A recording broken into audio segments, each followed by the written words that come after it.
You're listening to old-time radio stories, classic tales of horror, mystery, and science fiction from the golden age of broadcasting. Quiet, please.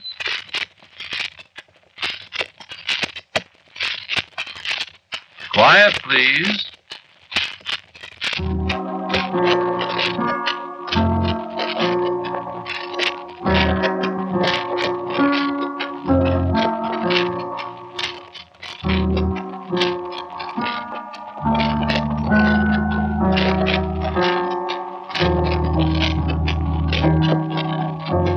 The Mutual Broadcasting System presents Quiet, Please, which is written and directed by Willis Cooper and features Ernest Chappell.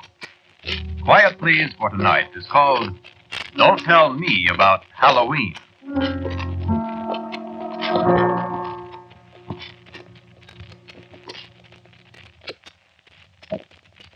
I'm going to kill my wife tonight, or maybe tomorrow night. I'm going to kill one of my wives. I bet her something's going to happen to me that won't be good. Well, Halloween's almost here. Halloween's the deadline, and Candace has to be dead before Halloween. Only trouble is, I'm not sure I'll recognize her when she shows up. You ever been in Salem, Massachusetts? Place where they hanged all the witches? No, they didn't burn them at the stake. A lot of people think so, but they didn't. They hanged them. All except the man witch, old Giles Corey. They pressed him to death. Very unpleasant. Well, it was in Salem this particular Halloween that I met Candace. It was dark up there on the hill where the gallows used to stand. Dark and cold with a damp wind coming in off the sea. A few little lights you could see in the dusk only made it darker and lonelier and creepier up there. I remember how I shivered as I started down the hill to town. And I remember how I jumped when something that looked like a black cat jumped out of the shadows at my feet. Without thinking, I yelled, "Who's that?" My heart almost stopped beating because... Well, good evening. I'd been all alone up there. And then, all of a sudden, there was a woman standing beside me. You're the first human being that's spoken to me tonight. Who are you? I'm Candace. I don't know any Candace. You didn't, but you do now. You nearly scared me to death. Oh, I wouldn't do that to you. What's your name? Craig. You like me, Craig? What? Well, I don't know what you look like. I like you very much. Well, but I... Kiss me, Craig. Now... Kiss me, I said. You know, you're going to be a very nice husband for me, Craig. What do you mean? I'm not going to... Oh, yes, you are. When I say something's going to happen, it happens, Craig. But I'm not... Wouldn't you like to be rich, Craig, and have a beautiful wife? I am beautiful. You'll see. Wouldn't you like to be rich and wise and happy and live forever? Wouldn't you, Craig? Who the devil are you? Why, that's a very apt way of putting it, Craig. Who are you? I'm Candace. That doesn't mean anything to me. I'm the witch they didn't hang, Craig.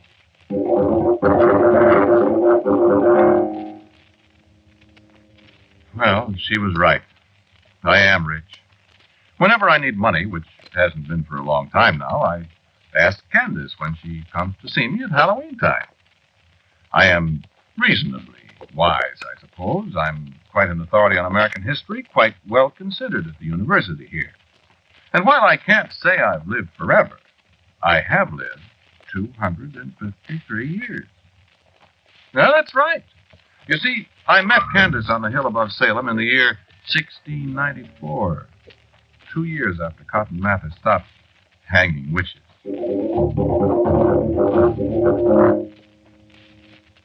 Yes, Candace has kept her promise. I remember the way she put it, standing up there in the early morning, watching the mists crawling along the ground below us. You'll not see me now till another Halloween. And I can't tell you what form I'll be in when I come to see you again.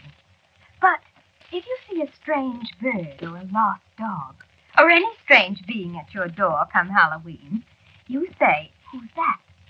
And if it so happens the stranger's me, why then I'll be home with you till the cock crows for morning. And I remember I started to speak, to ask questions, but she stopped me. For the time's short now, my love. And remember the words, and we've all the future before us. As long as I live, you shall live. And below us somewhere a rooster crowed, and I was standing alone on the hill. And a yellow butterfly was rising in circles above my head. I watched it disappear into the first rays of the sun.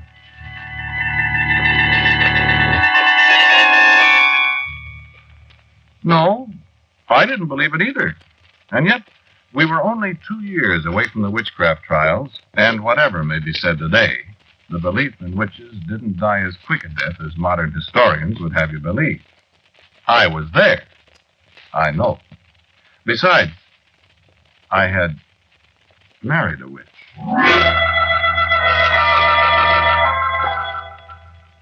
Halloween, 1695, a stray dog lay on my doorstep, shivering in the rain. I don't like dogs.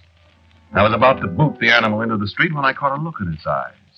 I yelled, "Who's that?" Well, it's about time.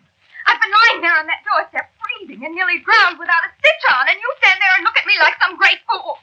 Get me something to put around me and stir up the fire before I take my death of cold. And I do believe you were going to kick me, too. What did I ever see in you? Candace, dear, how was I to know? Give me that quilt!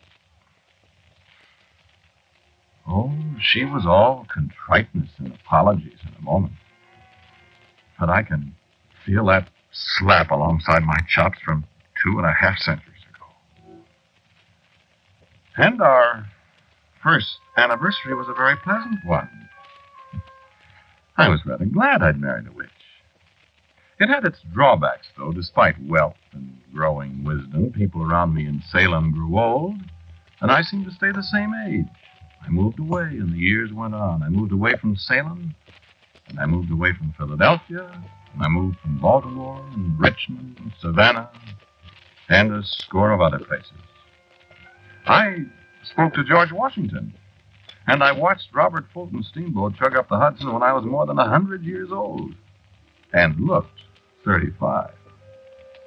And every Halloween I welcomed Candace home for a night. One year in a farmhouse on an Illinois prairie, a red fox whined at my door. And it was Candace.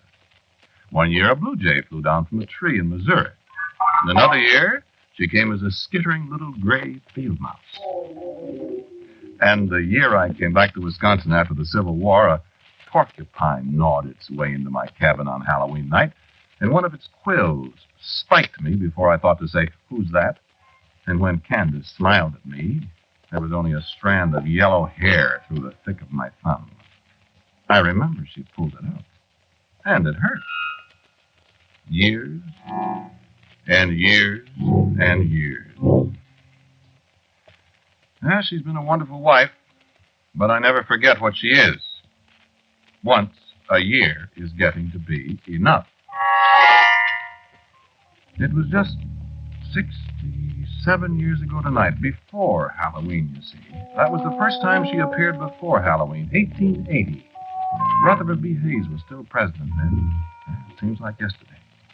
I heard something bump me against the front door, and before I thought, I called out, "Who's that?" I thought you were never going to call me. Darling, I didn't know it was you. Well? Huh? Don't people kiss their wives anymore? Darling, you surprised me. Suppose you surprise me. Well, How come you're so early, dear? oh, I just thought it would be nice to surprise you. You certainly did surprise me. Did I? You certainly did. What's happened since last year? Why, nothing much. That's so. What have you been doing? I've been away. Where?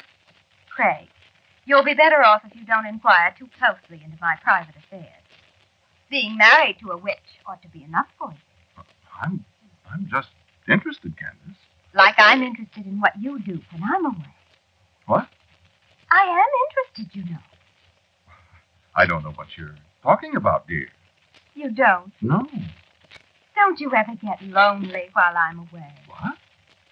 What? Why, certainly. Mm-hmm. What are you talking about? You know what I'm talking about, Craig. I don't either. You forgetting that I'm a witch, dear?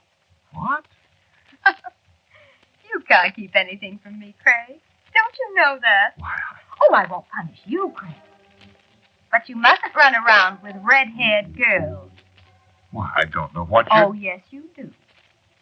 So I just decided to take that temptation away from you. Candace, what did you... Look over there at the window, darling. And I looked. And peering in the window out of the darkness was a frightened, tiny red squirrel, its teeth chattering with terror and cold. She's still got her red hair, dear. Candace. Candace, did you do that to her? Of course, dear. No, don't try to rescue her, Craig. I've got other plans for your little girlfriend. What are you going to... Listen. Now come here and kiss me. Good.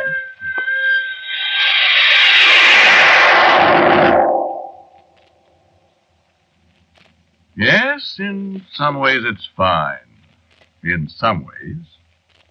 You know, in the last 50, 60 years, I've gotten so I'm afraid to say who's that anytime. Wait a second. Did you hear anything?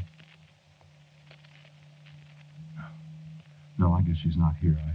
I wouldn't want her to surprise me again. I want to surprise her. It's 67 years ago that she set the wolves on that poor little red squirrel that was once Marjorie... I've forgotten her last name. But I haven't forgotten what she did to me. They arrested me for murder. Candace let me stay in jail a whole year. I waited till the next Halloween, 1881, till a little screech owl came and perched on the window ledge of my cell. And even then, it took me half an hour to remember to say, who's that? Oh, sure, yes, she was very sorry, she said. Very sorry, but I had to be punished for being unfaithful to her. Unfaithful? I never even kissed Marjorie. That witch. Believe me, I was pretty careful after I got out of there and moved to Oklahoma. If I had any female acquaintances, I stopped seeing them along in early September. But, darn it, how would you like it if you only saw your wife once a year? And if you knew she could turn you into a caterpillar or a hippopotamus or something whenever she got miffed with you? You'd look around, too, just like I did. She nearly caught me again in Washington, D.C. That was in 1910. I'd been a good boy for nearly 50 years. Well, pretty good, or at least careful. I was standing outside the door of the Willard Hotel that Halloween night. A big moth dropped out of the darkness and lit on my shoulder. Candace likes to be a moth, I think. She's appeared that way 15 to 20 times. Well, I knew at once what it was. My conscience was reasonably clear, so I just said, who's that? Hello, darling. Welcome back, Candace, dear. Been a good boy. Perfect, darling. Love Candace? Mad about Candace. You better be. No, Candace. You living here now? In the hotel? I hope you like it. I've never been in Washington before. Well, we go sightseeing tomorrow. Oh, I saw quite a lot of it. Flying in. Yes? Who's that woman? What woman? Why, Craig, darling, where on earth have you been?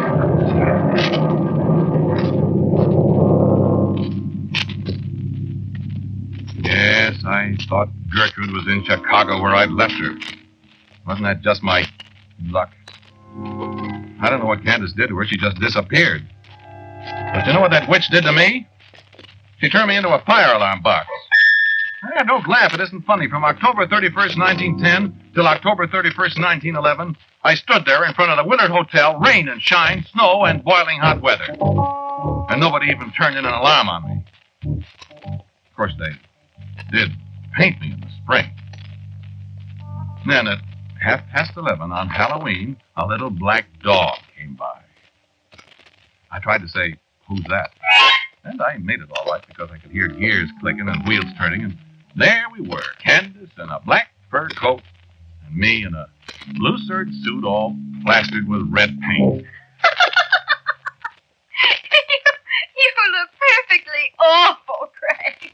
How do you think I feel? Oh, my feet. Well, now maybe you won't be chasing other women, my dear. Candace, I promise I'll never do it again. You better not, sweetheart. I'm a very jealous woman. So I noticed. And if you think that was bad, how would you like me No, Candace, please. No. Don't tell me. You may kiss me now. Oh. And don't get paint all over my coat.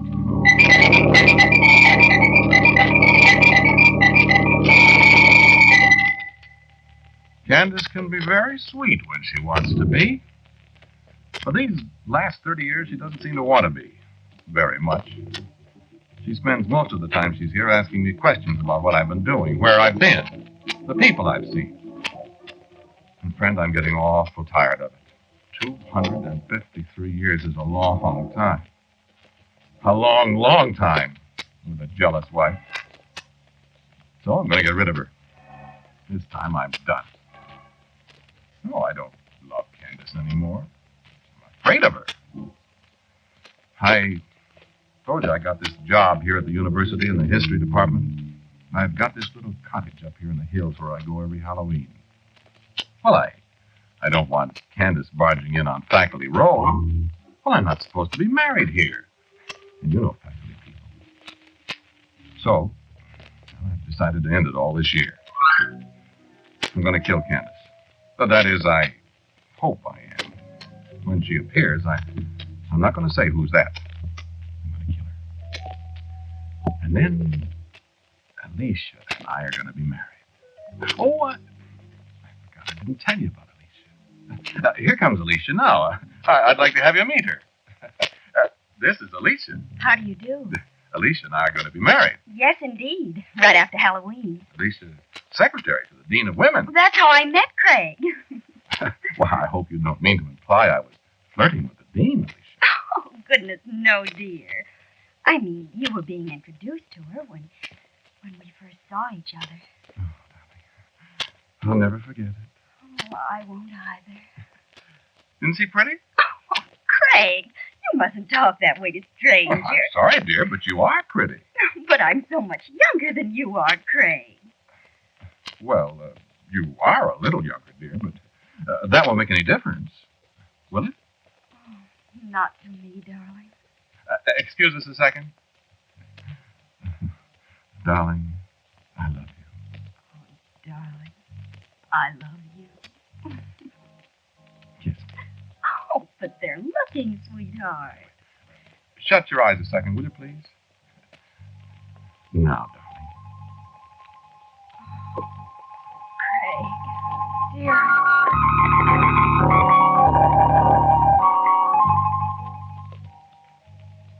You like her?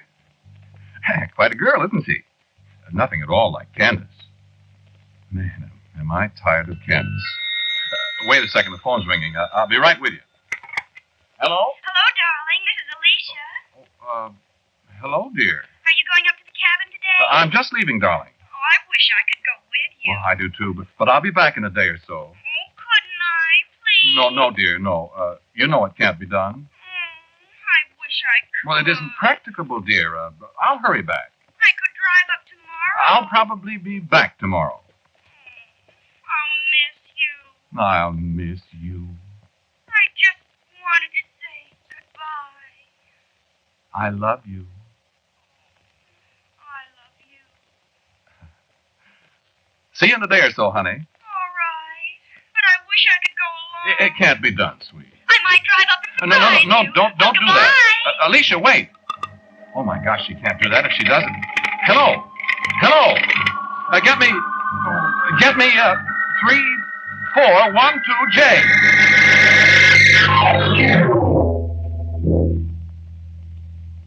Well, so here I am. I wish I could have got Alicia back on that phone. If she comes up here, she'll... Oh, well, she won't. She's got better sense. Yeah, let's see, what time is it? Well, let's see. Revolver with a silver bullet. The old Revolutionary War bayonet I had at Valley Forge. A Bowie knife Dave Crockett gave me.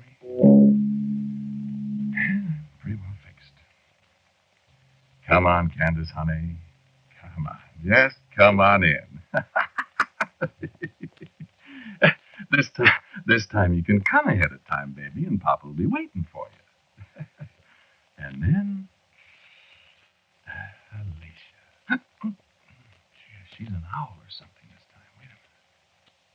Oh, if she's an owl, I better get that shotgun out.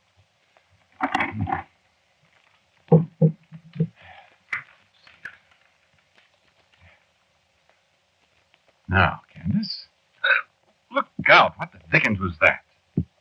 Oh, a moth. A moth, eh? Well, Candace. Here, where's that Saturday Evening Post?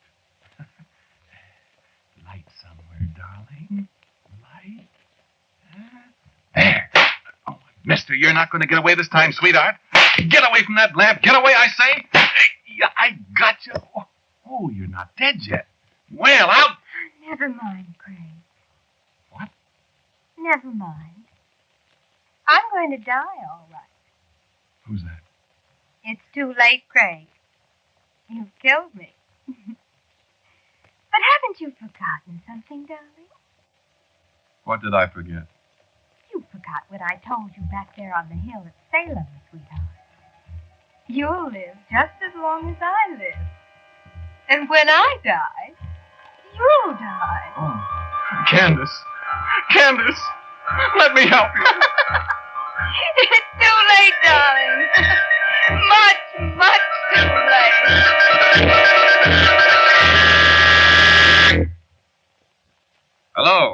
Hello, this is Forest Ranger Station. Oh, hello, Brad. This is Joe Thomas. Listen, Brad, you better call the county cops or somebody. Well, I don't know.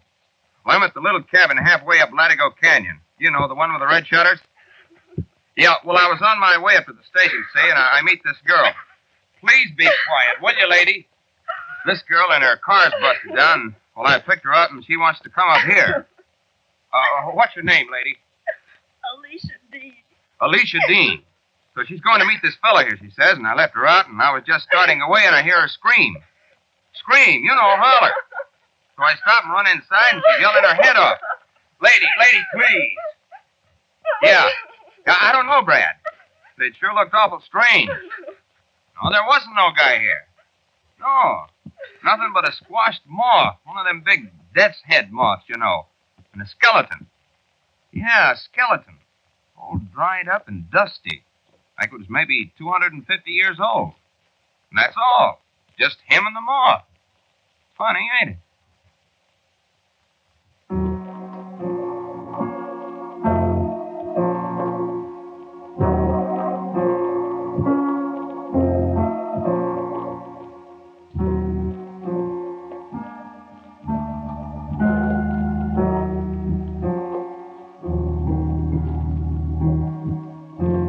Listen to Quiet Please, which is written and directed by Willis Cooper.